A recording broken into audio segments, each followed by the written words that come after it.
Last year, I was the most spontaneous I've ever been and booked an impromptu trip to Seville to help me get over a breakup. So Seville was surprisingly easy to get around despite the fact that at the time I didn't speak any Spanish.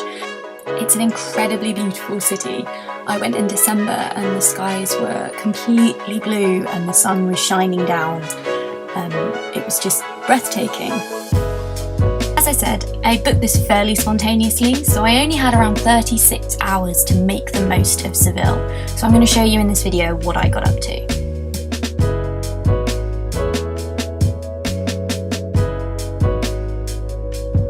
So the first thing I did after exploring near my Airbnb was visit the Cathedral. It's stunningly beautiful both from the outside and the inside. I think the entrance fee for €8 is pretty reasonable.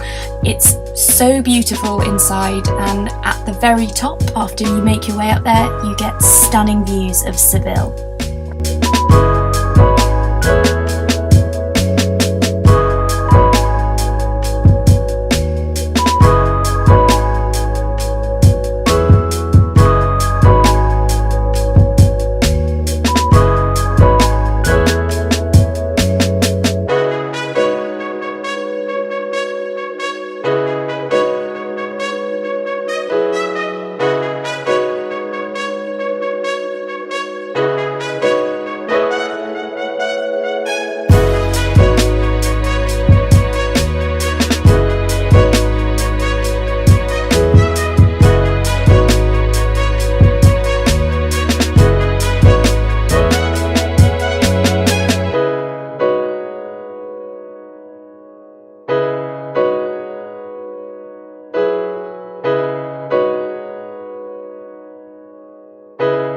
One thing I will say is the queue to get to the top took ages. Getting down was a lot quicker. I'd recommend getting there first thing in the day because towards the closing time, a lot of people are trying to get up.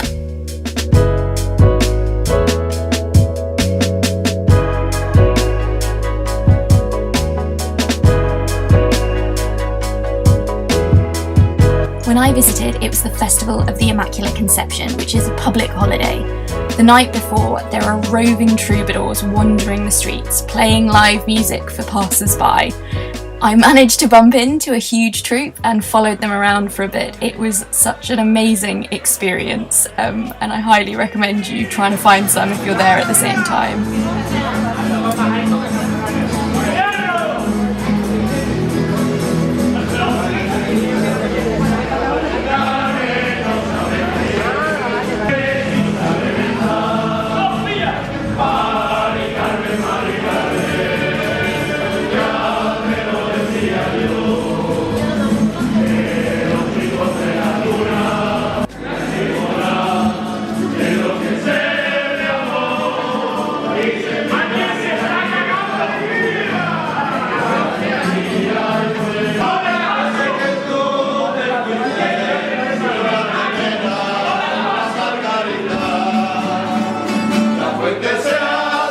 Were a massive laugh and didn't mind me recording them at all. In fact, I think they seemed to like it.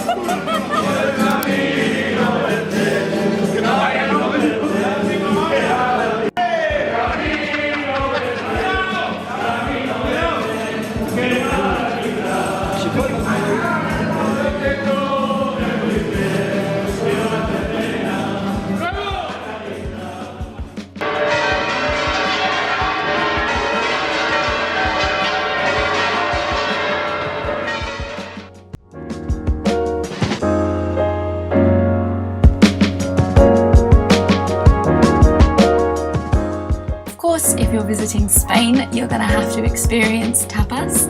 I really loved my dinner at El Pinton. I had the most amazing food there and it was really reasonably priced for quite a lot of food.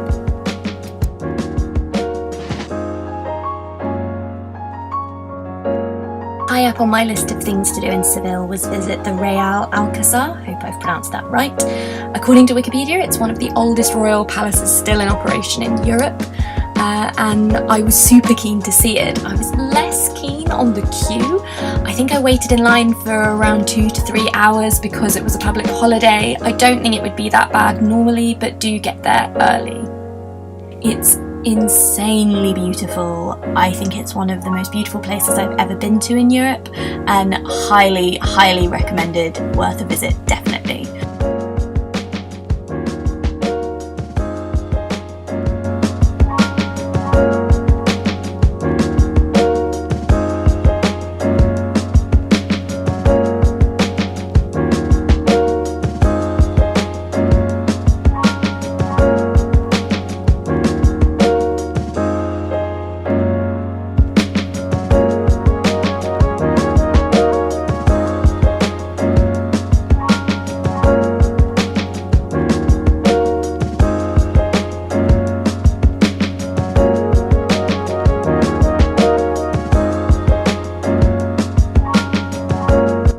I just can't get over how beautiful the details were, the painting, the tiles, the carving. It was like everywhere you turned there was something new and intricate and beautiful. Every room was just a riot of colour and art and beauty and nature. Yeah, there aren't really any words. If you visit Seville, this is definitely a must visit.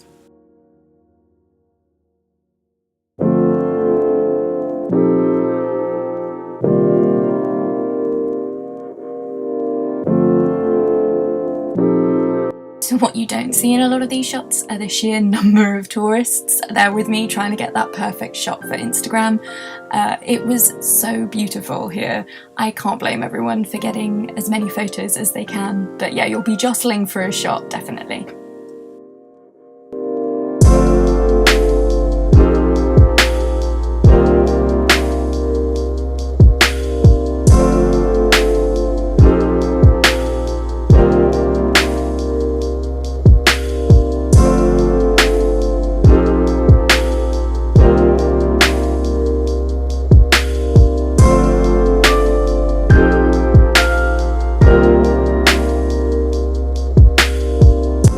You'll see here I'm wearing tights. Despite it being sunny in December, it was actually surprisingly cold.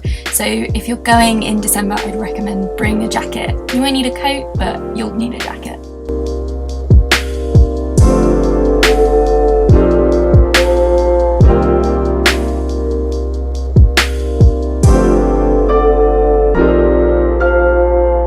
Make sure if you visit the Alcázar to go up on these kind of the ramparts, the pathway along the left there, as it will give you the most spectacular views over the gardens. It's a really fun walk as well to see all around the palace, and the views are just mind-blowing. It's like you're not even in Europe, it's like you're in some kind of magical fairy tale storybook.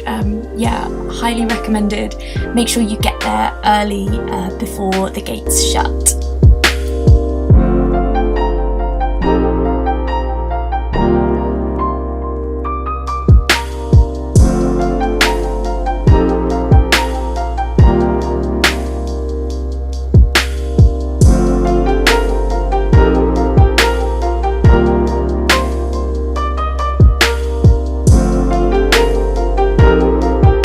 So this is the Plaza de España. Because I booked so last minute and only had 36 hours, I ended up visiting late at night, which was actually really beautiful. They had a light up fountain, it was really romantic, lots of horses and carriages trotting around, and of course loads of ducks. Again, the tiles and the colours here were just so beautiful.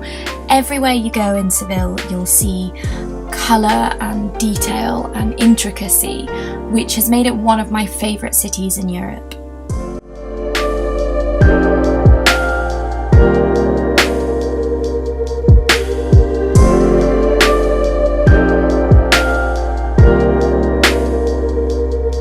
As a solo female traveller, I felt perfectly safe wandering around Seville after dark. It's really well lit, the locals are really friendly, and it's fairly easy to navigate despite the tiny streets. Being a solo traveller definitely has its perks. My last tapas of the trip, and surprisingly my first sangria, was at La Bartola, which has an amazing reputation, and there was a queue for anyone who was in a couple or more. I was able to squeeze in at the bar and have some delicious tapas.